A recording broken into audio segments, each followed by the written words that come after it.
Well, it was fight night last night during the Democrat debate, and you're going to want to catch the highlights we're about to show you. Trump had a big rally. He's packing stadiums, cheering. They're fighting with each other. Also, there was a really, really touching moment at the Trump rally. We're going to bring all that to you right now on I'm Right.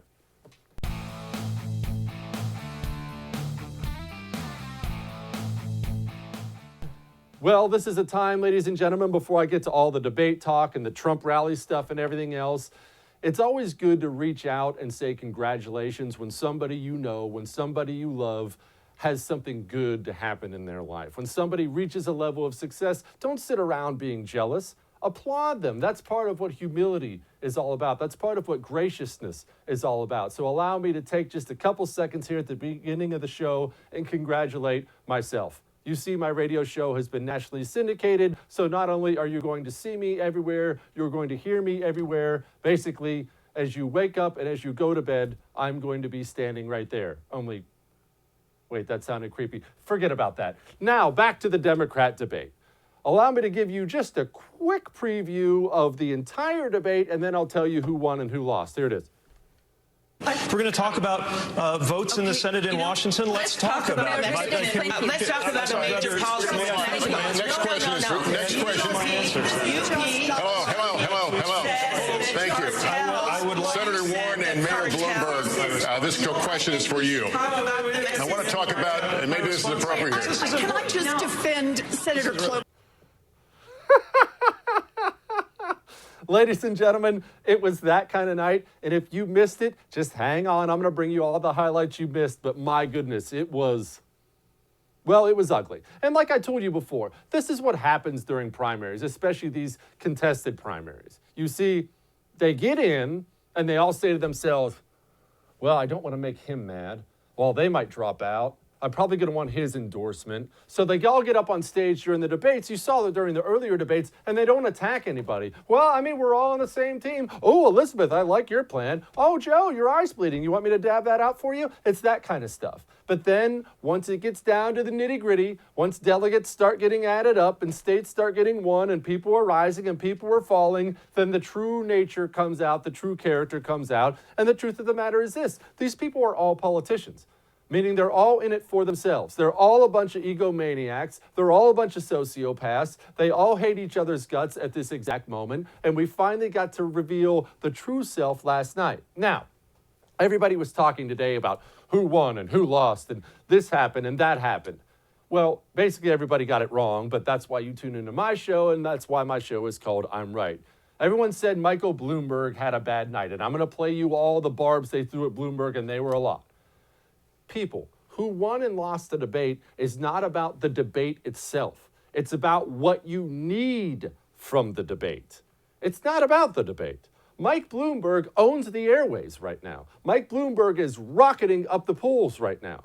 Mike Bloomberg didn't need to have a good debate.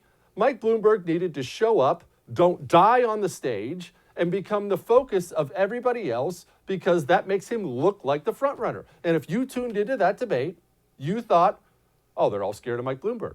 Bernie Sanders is the one in the lead. They're all attacking Mike Bloomberg. Mike Bloomberg won that debate. Bernie Sanders also had a very good night. Why? Because all the morons on the stage were worried about Mike Bloomberg and his billions, and they did forget about the fact that if you look at the map right now and you look at the polling numbers, there's a chance Bernie's going to prove me wrong and put this thing out of reach really, really quickly. And with the exception of a great shot Bloomberg landed on Bernie, he let him just roll right. Everyone else just let him roll right along. So people talked about Elizabeth Warren having a good night. Well, Elizabeth Warren came off terribly. Just so, everyone knows how anti-feminist I am. So I wanted to make some phone calls today. I talked to some relatively non-political people who watched. I talked to men. I talked to women. Every single person to a man said Elizabeth Warren came off horribly. Yes, she dominated the talking time. I know that's a real big surprise. But she came off nasty. She constantly was doing this hands up, hand waving thing that was really distracting. She was interrupting everybody, arguing with everybody. And yes, she landed a nice shot on Bloomberg. But Elizabeth Warren did not help herself. And again, it's not what happened during the debate. It's what they needed from the debate. Elizabeth Warren has been cratering. Her supporters are leaving in droves. And she needed to come out looking awesome. She came out looking like what she is. A screeching harpy that nobody wants to be around for more than 25 seconds. Not a single person in the world saw that debate last night and thought, you know, I'd really like to have a beer with Elizabeth Warren. Nobody did. Nobody did. I can imagine how many divorced dudes out there had PTSD just listening to that screaming. Klobuchar. Klobuchar had some good moments, had some bad moments, but again, she's forgettable, has always been forgettable, hasn't won a single state, hasn't really come that close to doing so. Klobuchar needed a home run, and instead she was shaking like a dog poop in a peach pit the entire night. She looked weak. She looked nervous. She got defensive about forgetting the name of the Mexican president. She was absolutely terrible. And Joe Biden. People say Joe Biden had a good night. Ladies and gentlemen, Joe Biden used to be up 20, 30 points. Joe Biden should be the winner. I forgot he was on stage for the first 30 minutes. Joe Biden sucked. Joe Biden was awful. Buttigieg did okay. I will tell you he did okay. He's the one that makes me nervous because he's just as radical as the rest of them. But you could see on that stage what he did. He shifted into general election mode for the campaign, and he did that to show the primary voters, I'm the one you want facing Trump. He drew stark contrasts all night long. He made that one great line about Bernie, you know, wants to burn down the system, and Bloomberg wants to buy the system. And that was not nearly the only time he went after the two frontrunners. To his credit, he was the only one up there taking shots at Bernie. But Mike Bloomberg won that debate. Bernie also had a good night. The rest of them, not so much. Now, speaking of Mike Bloomberg, we have the intros for you here. Here's Mike. The Democratic presidential debate, live from Las Vegas, Nevada. Now that the stage is narrowed to 6 candidates, and there's a new person on the stage tonight, Mayor Michael Bloomberg, a former Republican who spent millions of his own dollars to run in this race. What hasn't changed, a majority of Democratic voters still say their top priority is beating President Trump. Sorry, we must have loaded the wrong video for you there. Elizabeth Warren, remember I said she got a great shot in on Bloomberg? Well, look, the trouble with Bloomberg is Bloomberg. He's not charismatic. He doesn't, I mean, he's about as charismatic as a sea urchin in your bed. He comes off nasty. He comes across like what he is. An extremely wealthy New York elitist who really looks down on everybody. And apparently he has a long history of being accused of various forms of sexual harassment in the workplace.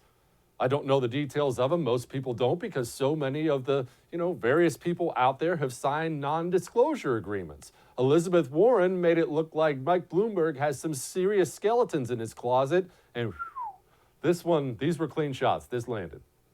He has gotten some number of women, dozens, who knows, to sign non-disclosure agreements, both for sexual harassment and for gender discrimination in the workplace. So, Mr. Mayor, are you willing to release all of those women from those non-disclosure agreements so we can hear their side of the story? Like I said, Elizabeth Warren was effective with her attacks, but didn't necessarily make herself look great when she did it. She wasn't done yet. She kept going. I'd like to talk about who we're running against. A billionaire who calls women fat broads and horse-faced lesbians. And no, I'm not talking about Donald Trump. I'm talking about Mayor Bloomberg. Democrats are not going to win if we have a nominee who has a history of hiding his tax returns, of harassing women, and of supporting racist policies like redlining and stop and frisk. Look, I'll support whoever the Democratic nominee is, but understand this. Democrats take a huge risk if we just substitute one arrogant billionaire for another.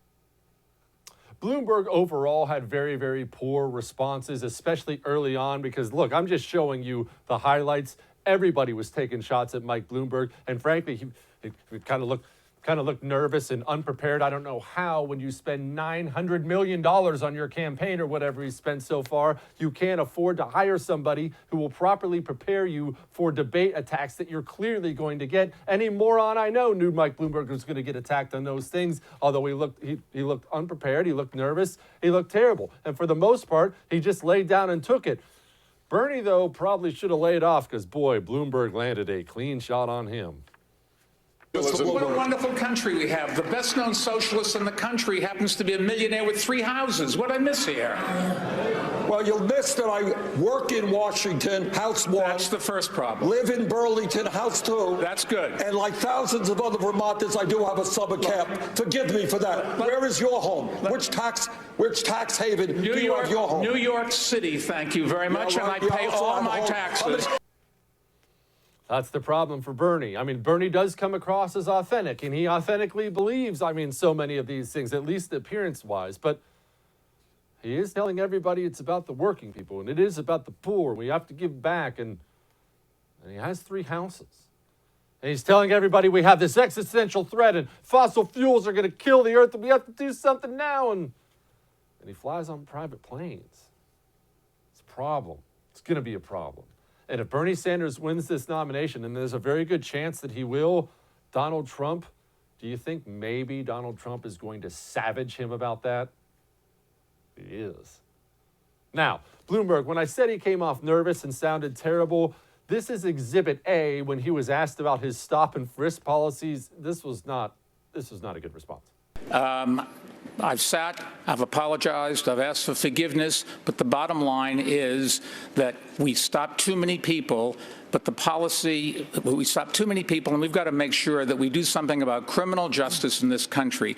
There is no great answer to a lot of these problems, and if we took off everybody that was wrong off this panel, everybody that was wrong on criminal justice at some time in their careers, there'd be nobody else up here. Okay. Well, that's not going to be good enough. You see, Mike Bloomberg, he has a problem. His problem with this primary is black voters make up a substantial portion, or at least a significant enough portion of the Democrat voting base. They just do. We have South Carolina coming up. The reason Joe Biden was always thought to win South Carolina, I'm telling you he's not going to, but the reason he was always thought to win it was because he has such high support with the black community. And those problems from Mike, or those questions, those answers about Mike Bloomberg, they're going to be an issue for him. Black people are not big fans of his comments on stop and frisk, where you have to throw young black men up against the wall and search them. I had a call into my radio show the other night. Black dude was not happy about that, and he was a diehard Democrat. He has to find a better answer than the one you just saw up there, or he's in trouble. He is in trouble. But again, keep in mind, always take the broad view of things. He had a rough debate. He took a lot of shots. How many people are going to remember that in a week, 3 or 4 days? You see, Mike Bloomberg may have had a rough debate, and they took a bunch of shots at him. Mike Bloomberg's also the one who's going to be on the airwaves everywhere. Mike Bloomberg's the one who's buying radio ads in every city in the country. Mike Bloomberg is the one who's paying for a lot of newspaper ads. Do you think a newspaper columnist where Mike Bloomberg is paying for ads, do you think that columnist is going to be more or less willing to take shots at Mike Bloomberg? As the old saying goes, money talks and socialism walks. Now, Bloomberg also said, and this one really wasn't popular with the Democrat crowd, which is a little bit concerning, but you can't beat Trump with communism. What Senator Sanders is proposing? Absolutely not. I can't think of ways that would make it easier for Donald Trump to get reelected than listening to this conversation. It's ridiculous. We're not going to throw out capitalism. We tried that. Other countries tried that. It was called communism, and it just didn't work. So let me make a proposal that will work, that has not only support from... I know you're going to find this surprising, but Elizabeth Warren chose to jump in and interrupt there. If you watched the debate at all, she did that the entire night. Well, Donald Trump never wanted to sit out one of these. He had something to say. He said, Mini Mike Bloomberg's debate performance tonight was perhaps the worst in the history of debates. And there have been some really bad ones. He was stumbling, bumbling, and grossly incompetent. If this doesn't knock him out of the race, nothing will. Not so easy to do what I did. Oh, gosh, Trump is going to be a joy to watch throughout this process. All right, we're not done. We got some Trump rally stuff. We have more debate stuff. We have a lot more me. And once again, congratulations to me. All that may have made you uncomfortable, but I'm right.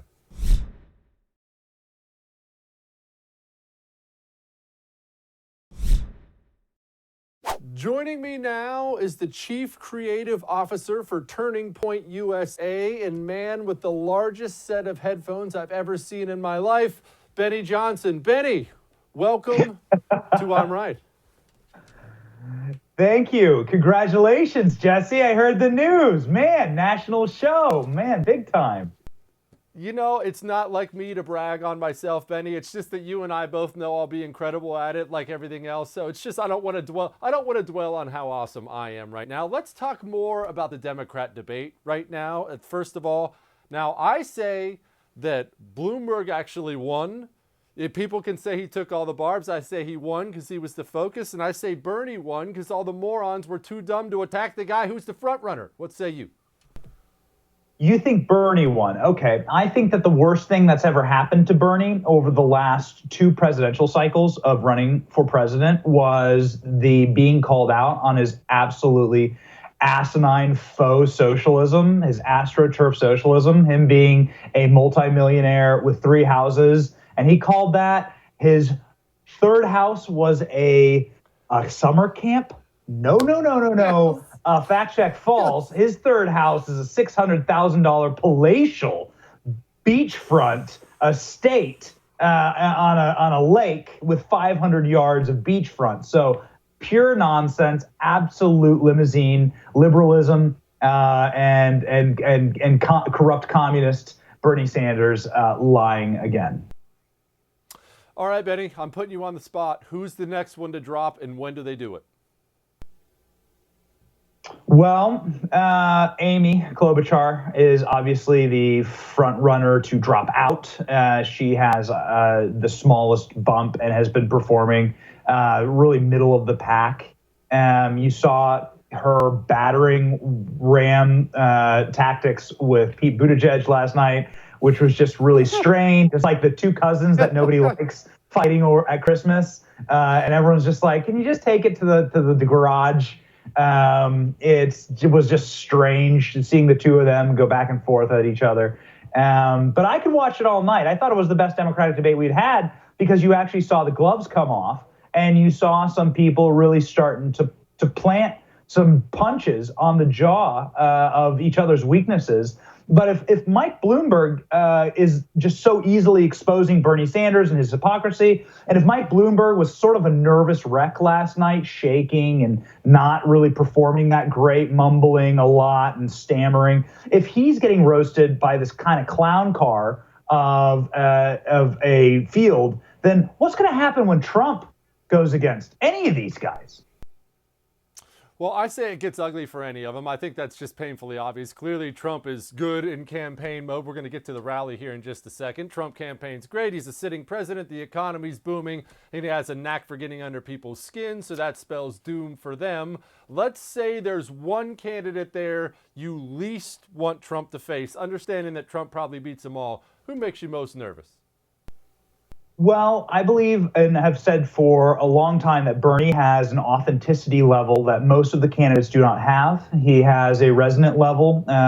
We work a lot on college campuses, and that's where you can find the real motivation inside of the voting electorate. There's a real motivation for Bernie Sanders on campus. His ideas are said to be new, even though we all know that they are as old as time and sincerely do not work. And we have about 100 million body bags to prove that they don't work. However, these kind of things are seen as rebelling against the system, and they are very popular on college campuses. Bernie also just is able to message, I think, better than a lot of the candidates. He just comes across as an authentic person. And so that on a debate stage versus Trump, I think is formidable more than any of the others. However, I think that Bernie loses 40 states.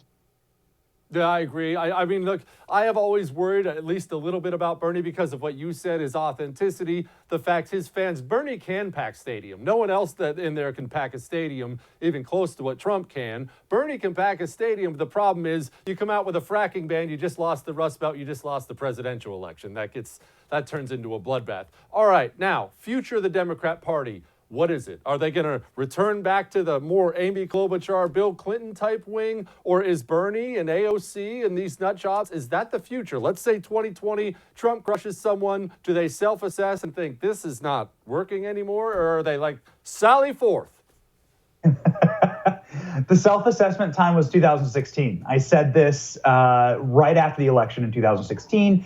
The self-assessment time, the time to go in and say what went wrong here, was then. And there were going to be two divergent paths. Democrats were either going to double down on insanity and go full swing, full tilt Trotskyite, or they were going to say, wait a second, this Obama neoliberalism, this Hillary Clinton pushing the edge, the American people obviously do not like that. They do not want more government control. They are angry at the way things are going economically. We'll go back to the Rust Belt, Joe Manchin level Democratic Party.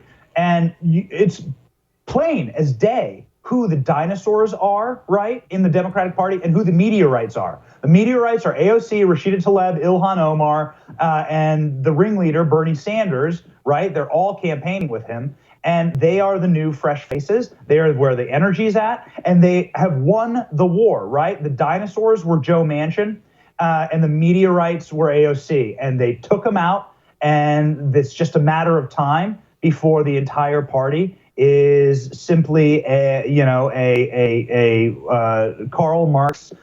Here's your little Communist Manifesto. Here's your welcome to the Democratic platform, because that is where the energy is. And quite literally, that's where all of the motivation is when it comes to running for president. Look at the questions that were being asked last night. Just look at the questions. Look at what everyone was wanting to talk about. You can see where the direction of the party is going as plain as day like that. Yeah, at some point in time, somebody asked Buttigieg, Bloomberg, if as a billionaire he should exist, and I about fell out of my chair. This is still America, right? I mean, that's all right. Are we seeing? I have this theory. I don't even know that it's a theory. I think it's plain as day that we're seeing a massive reshaping of actually both parties. That the left is going hard left. The right is embracing a more nationalist, stronger stance on immigration, stronger on trade type stuff. Do you see this as being only candidate specific, meaning, yeah, you've got your wingnut Bernie, you've got Donald Trump, or is this really just a movement that we're heading in the country?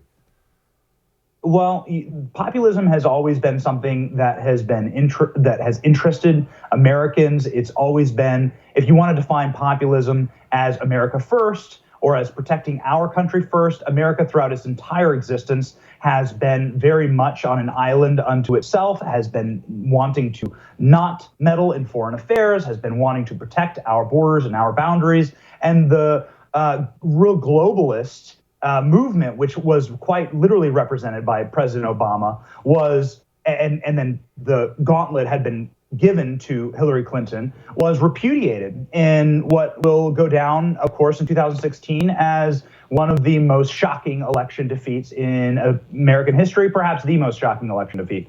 And so I believe that the party that really does want to continue and to continue to succeed is going to embrace the simple tactics of using strong borders, strong military, American economics first. And those are just far and away winning fronts. This is why if you nominate someone like Bernie Sanders, you're going to lose 40 states. Benny Johnson, Chief Creative Officer, Turning Point USC. Appreciate your time, my man, always. And get back to your brain scan or whatever you have going on there. Thank you, Jesse. Congratulations again. Good. Thanks, buddy. We're not quite done yet. Hang on.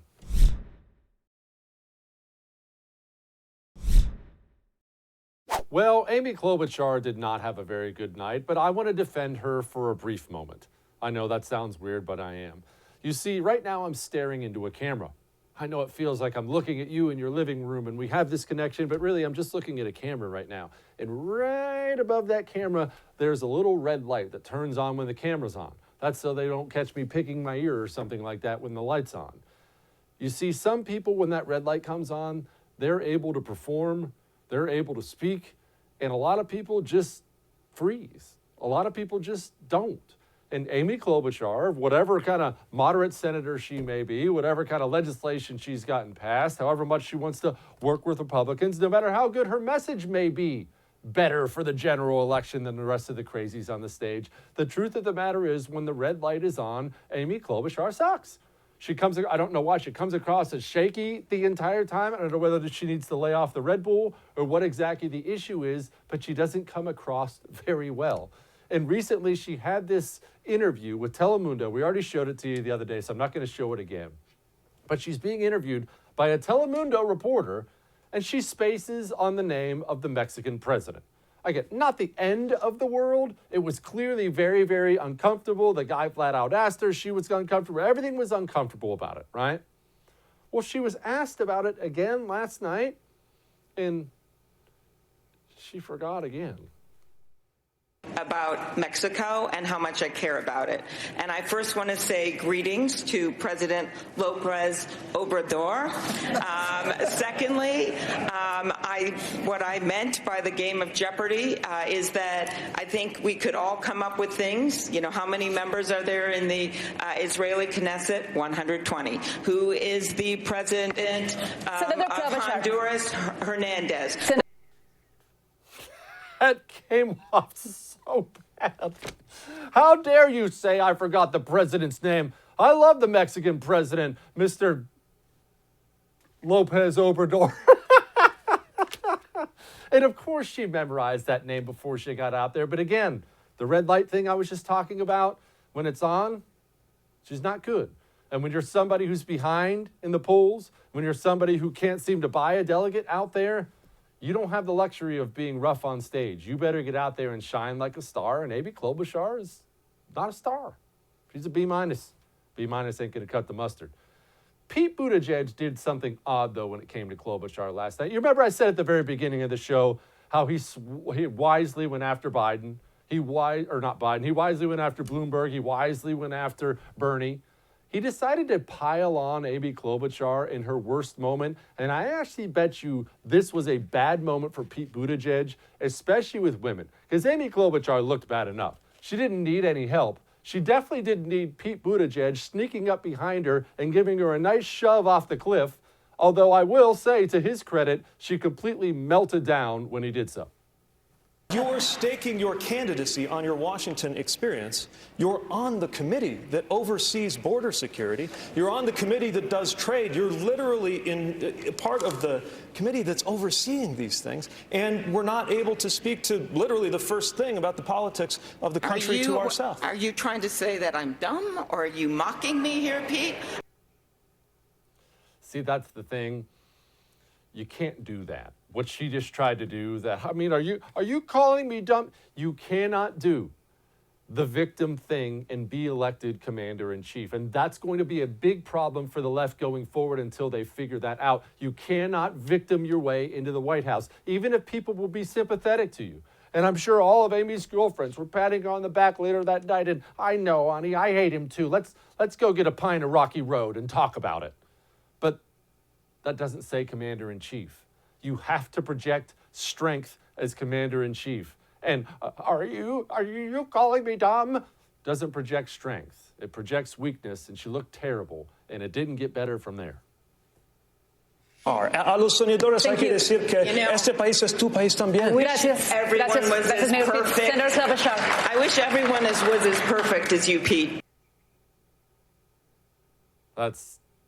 You sound like a child. You sound like a high school student. I wish everyone was as perfect as you. I mean, you sound like a child. You can never let them see you bleed.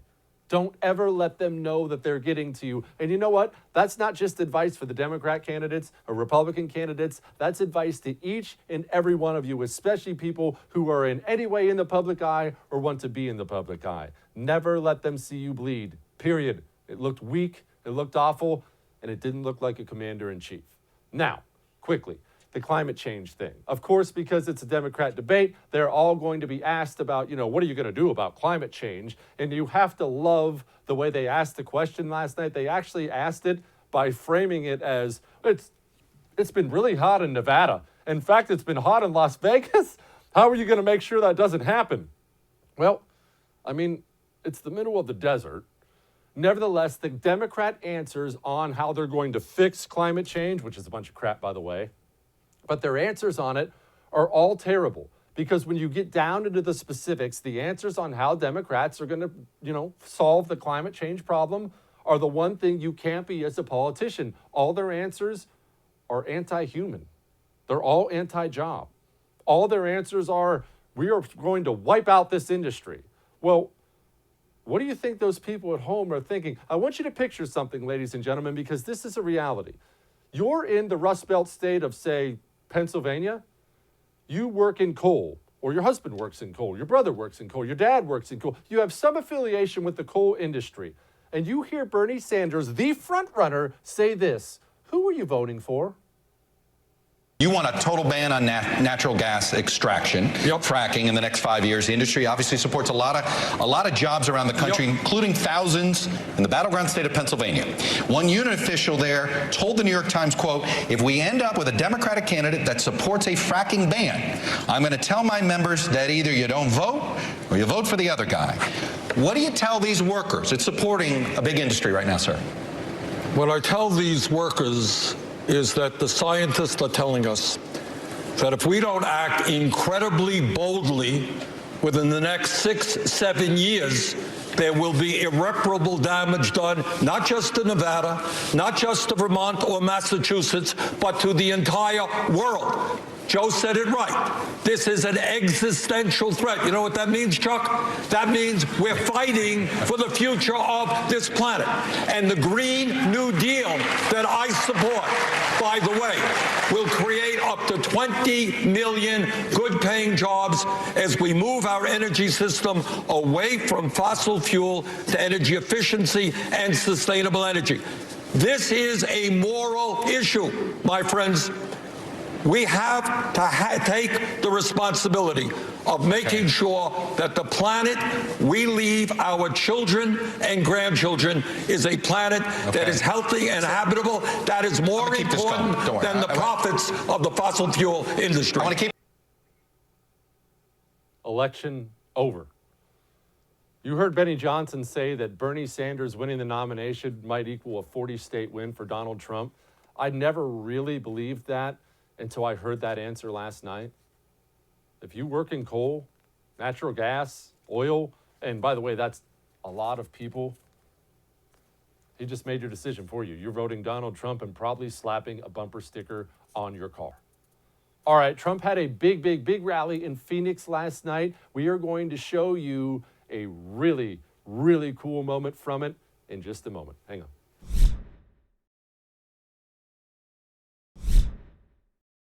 Joining me now is the founder of LaCourte News, Ken LaCourte. Always has a good take on things. I think he and I are going to disagree about some things too, which is awesome. Ken, who do you think won? Who lost the debate? Give it to me. Big winner coming out of there was Bernie Sanders. Bernie Sanders walked into that debate, the front runner, walked out of it, the front runner as well. You could argue Donald Trump, but that's a little bit far down. He was also another winner. Big loser of the night was the guy who spent $400 million.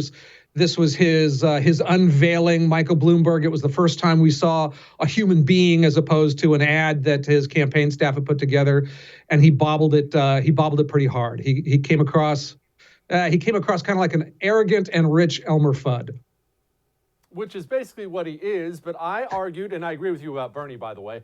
I argued that Bloomberg was still the clear winner, and this is why. One, yes, he took all the barbs. He got some real clean shots landed on him. But the whole debate was about Mike Bloomberg. He's in every single headline today about Bloomberg this and Bloomberg that and Bloomberg this. He came across like a front runner. And I say 3 or 4 days from now, the debate will be forgotten and it'll still be Mike Bloomberg on every single ad on television. And we won't even remember this debate. Yeah, I mean, look, I don't think he needed the attention in the sense that he spent $400 million and he's got attention in all those states. He has literally spent 3 times as much as all of the other Democratic candidates combined. I mean, that's a mind-blowing number when you look at 20 people running, and including another billionaire. But you're right in the sense that, look, I think that he was hurt by tonight. I think everyone was like, oh, he was supposed to be the great savior for moderates. And if that's their great savior with his campaign slogan, the presidency needs a manager, they're in trouble. But you're right in the sense that he could have stripped his clothes off and run around naked, and he's still going to spend another $200 million. He's still going to have those ads going. He's not backing off of that. So look, 10 to 20 million people will see this debate. that's probably how many you're seeing his ads every couple days down south and throughout Super Tuesday. I think we can fairly dismiss Klobuchar, Biden, and Warren after last night as well. I know some people thought Warren had a good night. I thought she came across as obnoxious and interrupting and like the feminist nobody wants to talk to. What say you about those three? You know, I think that the other two did fine, but it doesn't really matter. I mean, you know, being Buttigieg and Klobuchar, they came off as okay. It's not going to really affect their campaigns all that much. Look, she's the one that I think a lot of people who say Bernie is just too far to the left. If you weren't really all that impressed by a Michael Bloomberg, which you couldn't have been last night, that at least she had some spunk. She was throwing things. Now, you would have to hold me down to say you're gonna have to have a beer with this person and spend an evening talking politics, just because she comes across, from my point of view, is just a little too angry, a little too throwing too many elbows on things all the time. And she's disingenuous. That's kind of her fundamental problem. I would call her a small winner from last night, but you know, she needs a miracle to pull, you know, she needs an inside straight to pull this campaign out at this point. Okay, so Trump has this big rally last night. We just showed a couple highlights of the Trump rally. It looks like I'm really worried about overconfidence at this point in time. They're busy tearing each other apart. They're pulling left. As you just said, Bernie's way ahead in the Democrat primary, and Trump's still packing stadiums with a churning economy. Tell me what I should be worried about out here, Ken. Well, right now, you don't have the biggest thing that Democratic candidates have on their side when they run for office is the entire national press corps, with the exception of a couple small channels here and there. And right now, the press corps doesn't know who they want. They're all over the place. Some want Bernie, some want, so they're all kind of disparate. Man, the second that the party coalesces behind that one candidate, the message and the narrative every day coming out of the National Press Corps will be 100% on that person's side. If it's Bernie, I'm already starting to see the articles. Newsweek, I think it was Newsweek, had one saying, you know, you may already be a socialist. Take this quiz. You know, so that's, didn't you know that? Do you like people? You must be a socialist.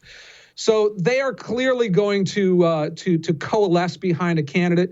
Plus, also, look, things happen. Terrorism happens. Flus happen. Trump can bobble the ball every once in a while. So we still got some time in this to go the other way around. The other thing that I'd say to be careful of is everybody says, oh, Bernie's a socialist and therefore he can't win. I'm a big believer whoever wins this primary will be the strongest Democrat to face Donald Trump. I mean, I can't, you remember, it wasn't all that long ago that Democrats were giddy when Donald Trump was winning primaries, because they wanted him more than anyone, because obviously his orange this, his demeanor, he insulted women, all of that stuff disqualified him in their minds. But the one, Bernie Sanders had 17,000 people at a rally in the Northeast. When's the last time you've seen a Democrat do that? So look, I'd rather run against a socialist than a capitalist if I were Donald Trump, but I wouldn't completely count out Bernie Sanders if he pulls this out. He has got a message. He was the only one on that stage that talked to Americans in need, and I don't agree with his answers for that, but he identifies some things that are seeing him get popular. Okay, I need you to do something that is probably going to be very difficult for you. I need you to put on your Democrat hat, pretend like you are one and you're an advisor for a moment. I watched that climate change answer last night. It's specifically Bernie, but they all suck at it. And essentially all their answers were, well, yes, we're going to wipe out this industry and all those jobs, but you know what? It's for the best for everybody. And even if somebody out there is a climate change believer, that is some of the worst messaging I've ever heard in my entire life. If you're a Democrat and you're advising these candidates, how can they answer that better than they do? Because honestly, you can take a non-political union guy who's, a steel worker in the Midwest. He watches that debate and he guarantees he's voting for Donald Trump after last night. Look, you try to bump and get off of it and go into the broader. I think Elizabeth Warren, had she shortened up her answer, it would have been the best. And her answer is, yeah, the whole boat's going down if we don't take care of the most existential problem facing humanity. But the Green New Deal, like under Barack Obama and under this, and then pop that into, we'll create these jobs. We will save you coal miners. And although it was hilarious because, a lot of them were talking about, when she got caught on the Nevada, where the guy was like, look, 85% of Nevada is run by the federal government. And now you're saying, and it's not the most pristine, oh my gosh, place in the world. There's trillions of acres of land there. And she's out there saying, you can't mine on any of it. And they're like, you don't know what you're talking about coming from Massachusetts.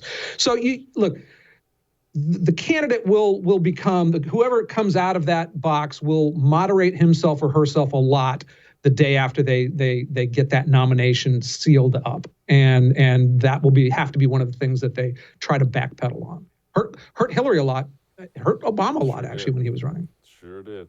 Ken LaCourte News, I appreciate you giving us some time tonight, my man. Great being here.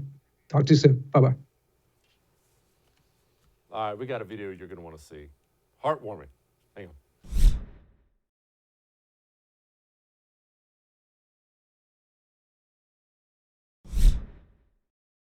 Well, remember this little video we showed you the other night of the things that take place at a Bernie Sanders rally, of a couple guys brawling it out at a Bernie Sanders rally? Yes, it looks like that's a really happy affair.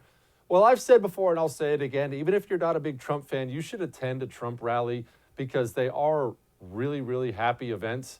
Everybody gets along. Sometimes the ladies get all dolled up. People have signs. It is a gigantic happy affair. I've been to one. I'm probably going to go to another one if I get close to one because they're just fun. It's like a big concert. Well, there was a really cool moment at Trump's rally last night where a World War II veteran, obviously not very mobile anymore, we're losing those old timers, he was carried down to his seat by a couple guys at the Trump event. And that is as awesome as it comes. And the only thing that might be more awesome than that is Trump got a hold of that video. And when he showed up at the rally, this happened. It's all over TV that the folks here tonight have helped a great World War II veteran into the arena.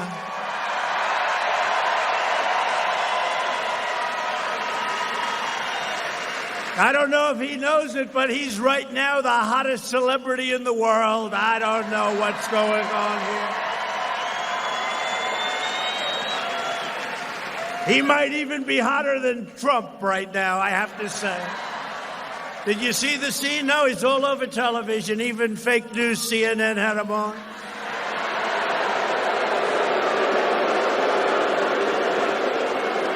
But they say he's a legitimate great hero of World War II, Irvin Julian. Irvin, thank you.